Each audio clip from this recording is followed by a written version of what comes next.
Thanks for watching this video. This is a recording of a history talk that I've been commissioned to deliver on a brief history of Queen's Park, both the park itself and the Legislative Assembly building.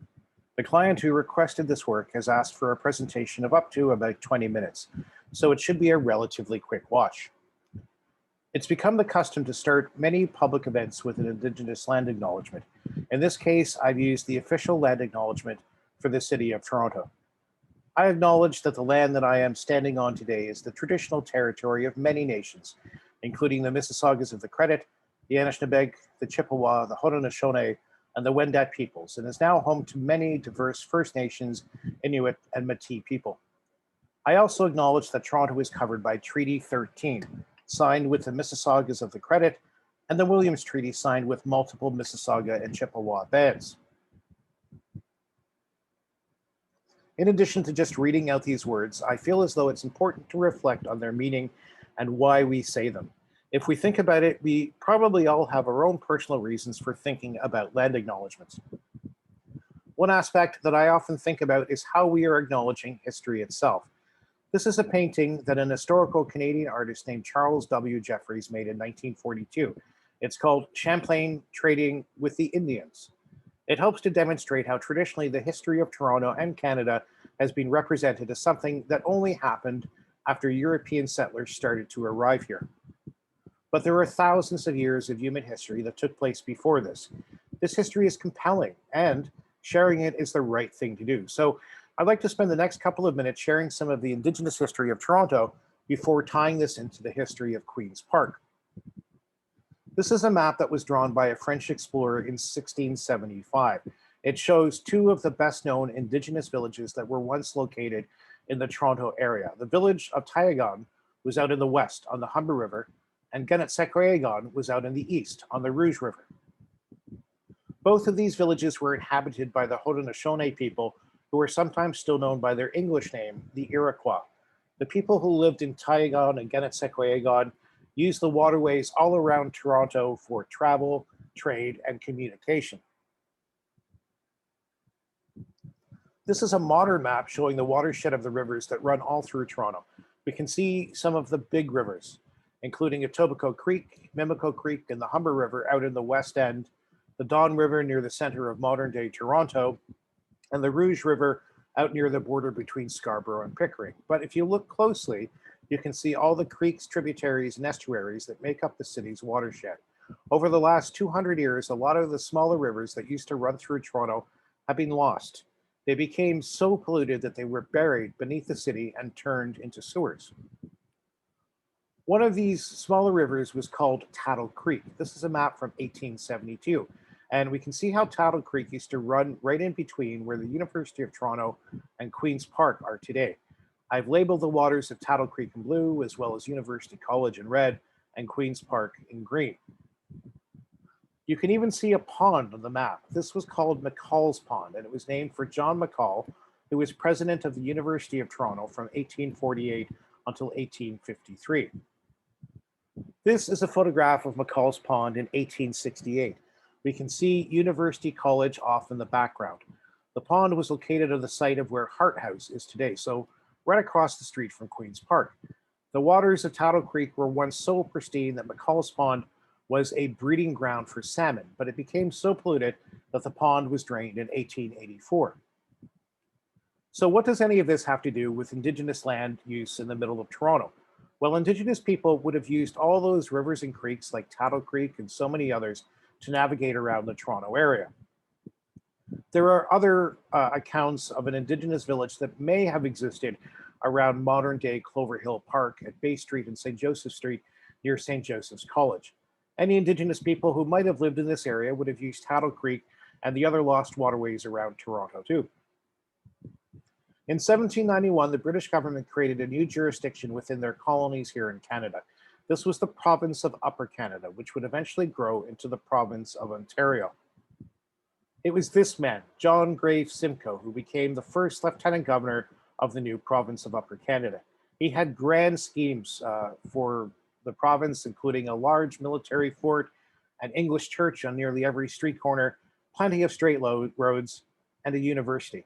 But Upper Canada didn't get a university during Simcoe's lifetime.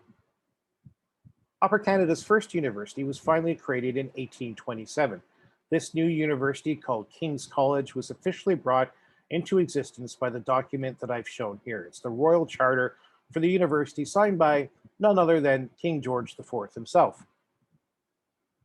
The man behind getting King's College established was John Strachan. He was one of the most preeminent figures in education in early Toronto, but he was also one of its leading religious figures. As far as John Strachan was concerned, education and religion went hand in hand. But even though King's College existed on paper, thanks to that royal charter from 1827, John Strachan faced an uphill battle in terms of getting any actual building for the college constructed.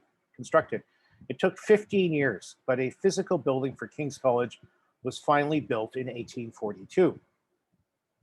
This was it. It was a three-story Gothic Revival-style building that stood at the top of present-day University Avenue, just north of College Street, more or less right where the eastern wing of the Legislative Assembly building at Queen's Park is today. It was a small building, certainly by today's standards, but it was a start. But even after King's College was built, John Strachan kept facing opposition from reformers and liberals who wanted to separate education from religion. These reformers finally won in 1850, when King's College was secularized. This was when the King's College name was dropped, and it became the University of Toronto instead. This also led to the construction of University College, which opened in the fall of 1859. At that point, a lot of the teaching and other academic activities that had taken place in the old King's College building were transferred over to the new University College building across the street. Incidentally, this is a photograph of University College taken in 1859, the same year that it opened. If you look at the bottom right foreground of the picture, you'll see Tattle Creek wandering through the grounds right about where King's College and the Gerstein Science Library are today. The next change in the neighborhood came in September of 1860, almost a year after University College opened. Queen Victoria's eldest son, Prince Edward, the Prince of Wales, made a stop in Toronto during a royal visit to Canada and the United States. So this royal visit was a pretty big deal. It was the first time the 18-year-old prince traveled abroad, away from the watchful supervision of his parents, Queen Victoria and Prince Albert. This is a photograph of the royal party when they stopped in Niagara Falls. And you can see how the prince, who is posing in the center, is pretty well chaperoned. He was already starting to develop a carefree reputation. And as he grew older, he certainly became known for his passions for wine, women, and song.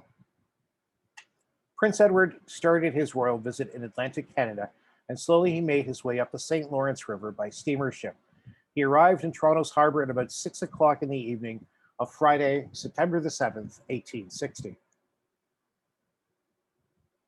This painting by an artist named William Armstrong shows how crowded the Toronto harbor was when the prince arrived. There were boatfuls of cheering monarchists and crowds of people who were just curious to catch a glimpse of Queen Victoria's eldest son and heir. Now here's another painting of the prince's arrival. He disembarked onto a waterside amphitheater that had been specifically built just for the occasion at the foot of John Street. A mob of 20,000 people had clustered in to catch a glimpse of the prince, who was then serenaded by a mass choir of school children. Prince Edward attended a handful of balls, church services, and other official events while he was in Toronto. But at 12 o'clock noon on the afternoon of Tuesday, September the 11th, 1860, the prince officially opened Toronto's first public park. This was Queen's Park, and I've marked it in green on this map. There are some other notable features on the map as well. The old King's College building is there, and once again, we can see how it was right about where the eastern wing of the Legislative Assembly building is today. University College is there too, and we can see Tattle Creek and McCullough's Pond running along between University College and Queen's Park. Now, there's another interesting feature marked on this map. It's described as the proposed Botanic Gardens. Although Queen's Park was located north of what was at the time the northern boundary of Toronto, it was still very popular. The city had originally planned to expand the park, but they were only leasing the property from the University of Toronto, which was growing up all around the neighborhood and needed the space. So the botanical garden that was once planned for Queen's Park was never built there. Instead, the city of Toronto bought up land around a botanical pavilion that had been built near Jarvis and Carleton Streets. This other park space was established in 1864 and was known as the Toronto Horticultural Pavilion until 1901. The name was later changed to Allen Gardens. This is a photograph of Queen's Park in 1860, and it was taken from the rooftop of University College. When the province negotiated their lease for Queen's Park with the University of Toronto, they put in a clause stipulating that the province could put up a new Legislative Assembly building in the park if they chose to do so.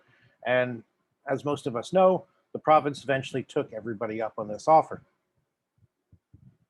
The first Parliament buildings constructed in Toronto were built down at the southeast corner of Front and Parliament Streets in 1797. This complex was pretty rudimentary. There were two buildings made out of wood and connected by a covered walkway. The first Parliament site lasted until April of 1813, when the Americans invaded during the War of 1812. They occupied the old town for several days, during which time they set fire to the Parliament buildings and burned them to the ground. The provincial government was now homeless. Parliament spent the next 7 years meeting in a number of temporary locations. One of these was in the ballroom of Jordan's Hotel on King Street East near Barclay Street. But in 1820, work on a second Parliament site was finally finished. This is what it looked like. It was built at the same spot as the first one had been, at the foot of Parliament Street. The second building only lasted for 4 years before it burned down too. Now this time, the fire was accidental, having been caused by a plug chimney flue. Just like last time, the government once again met in a variety of temporary locations. One of these was the town's hospital, which was located at King and John Street.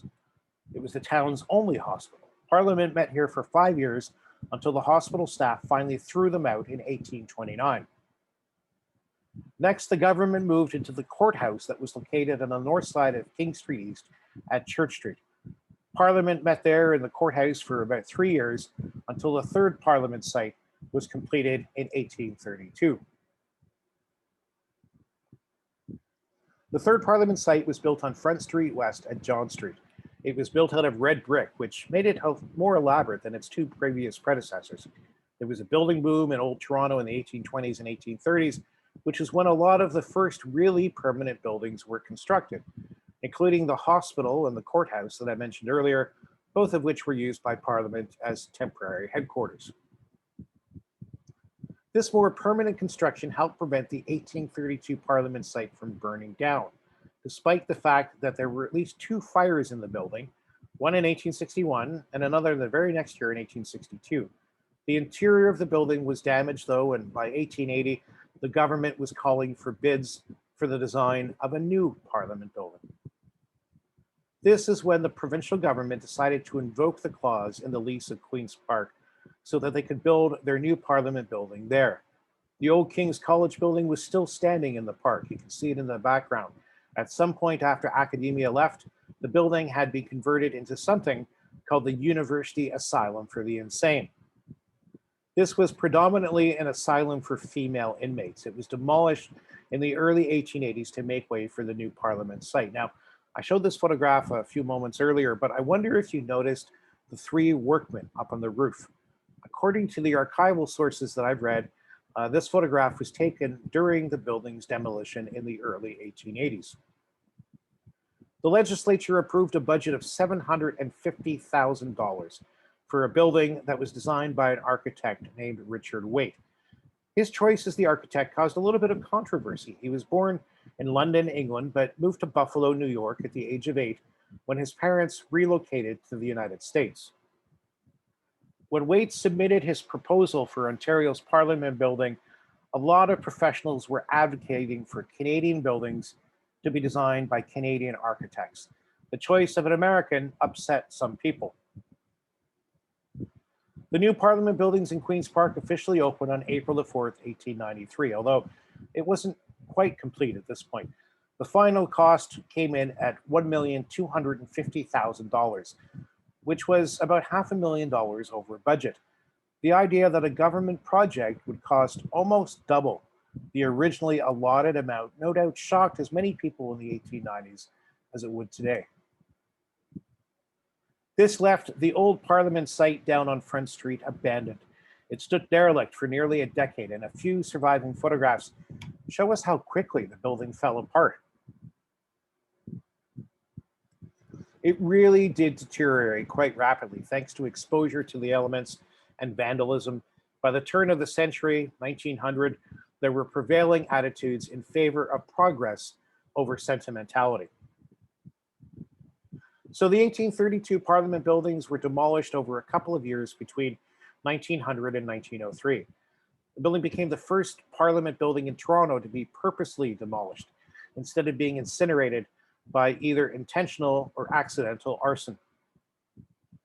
The site of the old Front Street Parliament building is now at least partly occupied by the Canadian Broadcasting Corporation Centre, which was completed in 1992. In 1909, work began on an addition to the north side of the Legislative Building. The province was growing, and government was inevitably growing along with it. On September the 1st, 1909, a devastating fire destroyed the west wing of the Legislative Building. A wayward spark from a charcoal burner that some workmen were using to repair the galvanized roof was said to be the cause of the fire. The fire spread quickly, despite all the efforts that staff made to put it out. Fortunately, the main legislative chamber wasn't damaged. However, the legislative library was completely destroyed, along with approximately 100,000 books and public records. The entire west wing of the building was lost to the blaze. Someone first noticed the flames a little bit before 12 o'clock noon. The first fire wagons arrived at about 1 o'clock. Firefighters were able to get the fire under control by about 3 o'clock. By that time, damages were estimated to be at about $700,000. Though fortunately, no one was seriously injured in the fire. Over the next 3 years, the West Wing was replaced using plans that were developed by renowned Toronto architect Edward James Lennox. He designed many other prominent buildings across Toronto, including our 1899 City Hall, the King Edward Hotel, and Casa Loma. What's more is that Lennox had been one of the ones who criticized the Parliament building's original architect, Richard Waite. So in a way, Lennox got at least partial revenge, although rest assured, historical sources confirm that Lennox had an alibi at the time of the fire back in September of 1909. Now, there were other additions to the Parliament infrastructure over the years, even if they weren't added on to the Parliament building that had originally opened in 1893. As government continued to grow, buildings were constructed across the street on the east side of Queen's Park Circle. These include Whitney Block, which was built in 1925, the Hepburn Block, completed in 1968, and the Mowat Block and Hearst Blocks, completed in 1969. Well, it goes without saying that with their associations with our provincial government, both Queen's Park, the building, and Queen's Park, the park, have accrued some very significant history over the years. There is a lot more that I could have included today, including the natural history of Queen's Park, or an inventory of the statues and monuments that have been installed around the building and in the park over the years, or even some of the notable events, visits, and protests that have taken place at Queen's Park over the years. Though in all honesty, that itself might be too big a subject, even if I spoke about them for a few hours. But I realize that I'm just about out of time for my 20-minute time limit. I'll draw things to a close with this aerial photograph of Queen's Park today. We can see how it makes up an almost perfect oval. However, there's a slight jog or kink near the southwest corner of Queen's Park Crescent. This is a remnant of Tattle Creek. When Queen's Park Crescent was laid out, it had to jog around the banks of the old creek. Tattle Creek is still there. It's just running on the ground, and for the most part, we can't see it except for a few subtle clues. Now, I hope that in my talk today, I've helped to highlight some of the more subtle and lesser known history that's still running its course through the Queen's Park neighborhood. I'll conclude with one final image. William James was a photographer who took over 6,000 photographs of Toronto in the 40 years between 1906 and 1948. This vast collection includes this hand-colored image of the south lawn of Queen's Park, I thought it was a nice image to end off with. If you're interested in more Toronto history, you can find me through my company, Muddy York Walking Tours, through my website at muddyyorktours.com, on Facebook under the Muddy York Walking Tour group, or on my Instagram account, which is at Finds Clinton, where I've posted hundreds of archival pictures of Toronto. Instagram is a great way to connect with me if you're interested in narrated photographs of Toronto. If you're interested in more talks like these, please send me an email at richard@muddyyorktours.com, or connect with me on the Facebook group, which is under the Muddy York Walking Tour group on Facebook. For now, though, thanks again for having me out, and I'll exit out of my presentation. And I want to, again, thank you for tuning in and for watching and listening to this video.